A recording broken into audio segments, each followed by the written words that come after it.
Hello everyone. Today we are touring the Grand Teton National Park located in Wyoming. This is the first series of 3 that I'm going to produce and I hope you enjoy it. We are approaching the entrance of the Grand Teton and the fee for a private vehicle is $35, motorcycle $30, per person is $20, and you may also purchase the annual pass. And it's good for all the national park in the US. There are 84 named mountains in the Teton Range, but the principal summits consist of several classic alpine peaks referred to as the Cathedral Group. The 3 prominent mountains are the South, the Middle, and the Grand Teton. On the far right is called Tiwanaat Mountain. Next to it is Mount Owen. The next peak is the Grand Teton. The lower peak is the Middle Teton, and on the far left is the South Teton. Other peaks in the range include Mount Moran, Mount Wister, Bug Mountain, and Static Peak. More than any other erosional force, powerful glaciers sculptured the Teton Range peaks and carved the U-shaped canyon.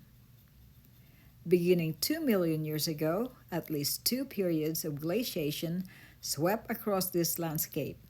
The ice last retreated around 14,000 years ago. They call this area stairs carved by meltwaters. In this location, you are standing on an ancient Snake River embankment. The Snake River is a major river of the greater Pacific Northwest region in the United States. At 1,078 miles, it is the largest tributary of the Columbia River and in turn the largest North American river that empties into the Pacific Ocean. This is the Snake River just below the Grand Teton Mountain. Wow, look at that. The Swabakers Landing is the location that truly highlights the immense beauty of the Grand Teton National Park. The reflection of the Teton Mountains in the still, flat water of the Snake River is majestic, making this a prime spot for photos. Unfortunately, we went there last year, July 2021, when they had a lot of fires in California and Colorado, and the smoke blew into the Teton Range, and the Grand Teton was not visible in the reflecting pool. It's called a beaver pond. This here? Yeah.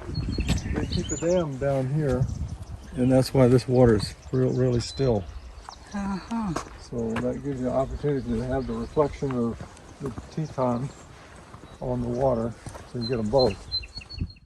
This is one of the hiking trails in the Swabakers Landing. I highly recommend you carry some bear spray with you because bears are running wild all over the Teton. You will even find some bear poops along the way. You will also find a lot of beautiful wildflowers near the riverbank and the hiking trails. The pursuit of wild places and natural occurring wild things brings people from all over the world to Northwest Wyoming. We are at the entrance of the bar-flying U-Ranch that was owned by J. Pierce Cunningham before it was donated to the Grand Teton National Park. The famous Cunningham cabin is 0.3 miles away from here. The smoke is still thick today, but the Grand Teton is visible in every area in the valley, and it's beautiful.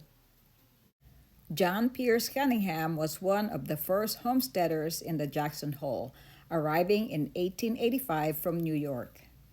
The Cunningham cabin stands as one of the valley's few remaining structures from the homesteading era when settlers filed nearly 400 claims in Jackson Hole.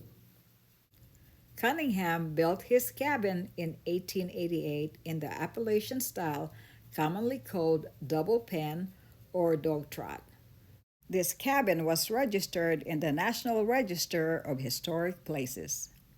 John ran a profitable ranch until drought ruined his crops and cattle prices fell at the end of World War I. Cunningham partnered with his neighbor Josiah David to write a petition signed by 97 Valley ranchers. The petition proposed a buyout of ranches to create a national recreation area for public enjoyment. In 1928, Cunningham sold to the Snake River Land Company, who later donated 35,000 acres to park expansion. The Chapel of the Transfiguration is located at the Grand Teton National Park. The chapel was sited and built to frame a view of the cathedral group, of the peaks and a large window behind the altar. It was built in 1925 and it is owned and operated by St. John Episcopal Church in Jackson. The chapel was placed on the National Register of Historic Places on April 10, 1980. The Chapel of the Transfiguration and Miner's Ferry are in the same location. Miner's Ferry was a river ferry that crossed the Snake River near the present-day Moose, Wyoming. This area was homesteaded by Bill Miner in 1892-1894, choosing a location where the river flowed in a single channel, rather than the braided stream that characterizes its course in most of Jackson Hole. He constructed a ferry boat that became a vital crossing for the early settlers of Jackson Hole Valley. He built the original ferry boat and cable works. Today, ferry and cable works are replicas. Mean and Miner sign. The store owner Bill Miner, prone to swearing and surly attitude, ran this general store in the early 1900s. Holiday was known to say, "My partner's mean, but I'm meaner." Around 1895, Bill Miner dug a well here next to the Snake River to filter muddy water during the spring runoff. That building is the ice house. They cut ice in the winter time. They keep it underground, and they also use this building as a root cellar to preserve their food. Smokehouse, making it last. Bill Miner cured game and livestock in the smokehouse to keep the meat from spoiling. Before smoking, he salted the meat to preserve it.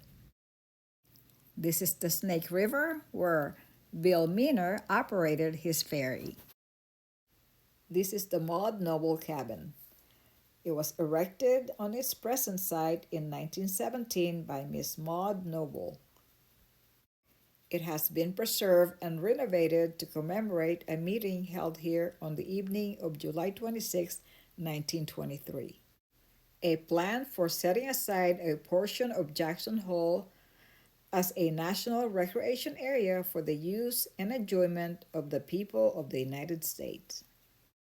The Lawrence S. Rockefeller Preserve is a 1,106 acres refuge within Grand Teton National Park on the southern end of Phelps Lake. The site was originally known as the J.Y. Ranch.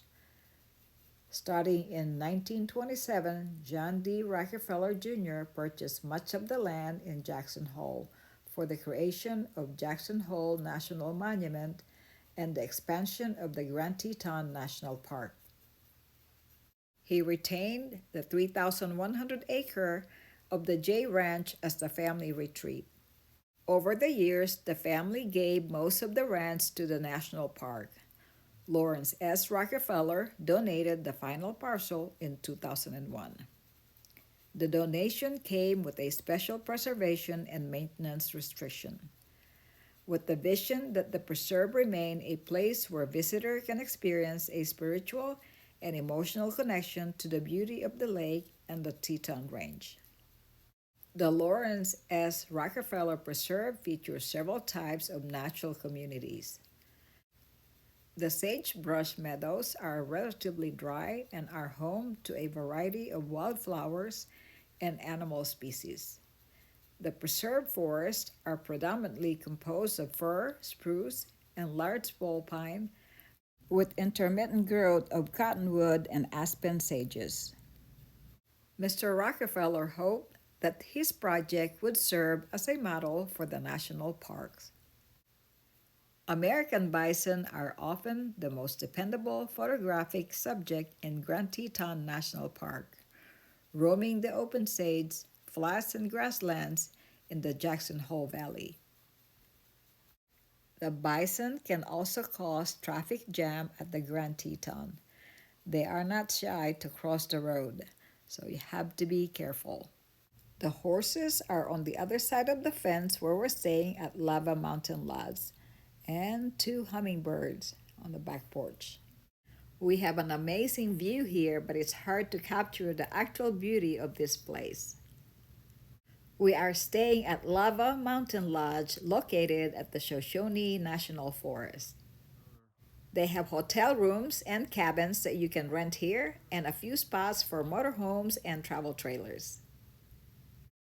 We hope you enjoyed touring the Grand Teton National Park through our video. This is the first series. I'll be posting several more in the near future. If you'd like to see more of our travel video, click the thumbs up and the subscribe button below. Until next time, we wish you many happy trails with your family. Thank you.